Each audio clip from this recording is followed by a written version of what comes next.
The Forgotten Room NO2. James, curious as ever, wiped away the dust from the mirror.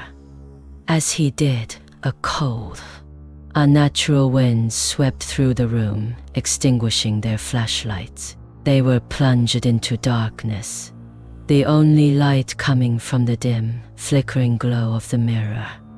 In the faint light, they saw something that made their blood run cold. Their reflections were distorted, twisted into grotesque, horrifying versions of themselves. Sarah's face was gaunt, her eyes hollow and filled with terror. James's reflection showed him with a twisted grin, his eyes gleaming with malevolent intent. They stumbled back, their hearts pounding with fear. Suddenly, the mirror's surface rippled and the twisted reflections began to move independently. Sarah's reflection reached out its bony fingers, pressing against the glass as if trying to escape. James's reflection began to laugh, a sound that echoed eerily through the room. The couple tried to flee, but the door slammed shut with a deafening bang.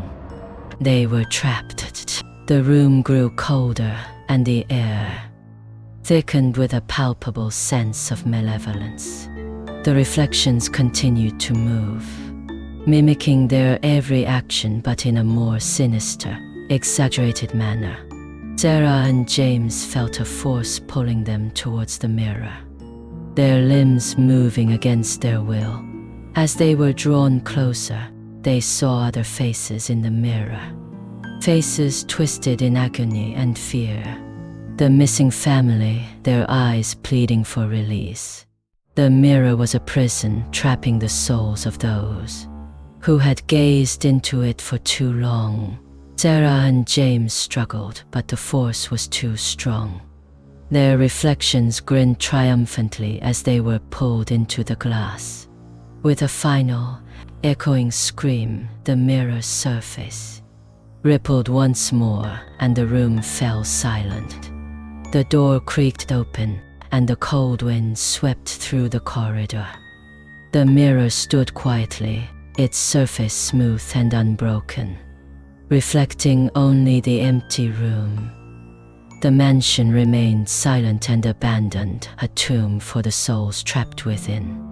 The townsfolk continued to whisper about the old mansion, but no one ever dared to enter again.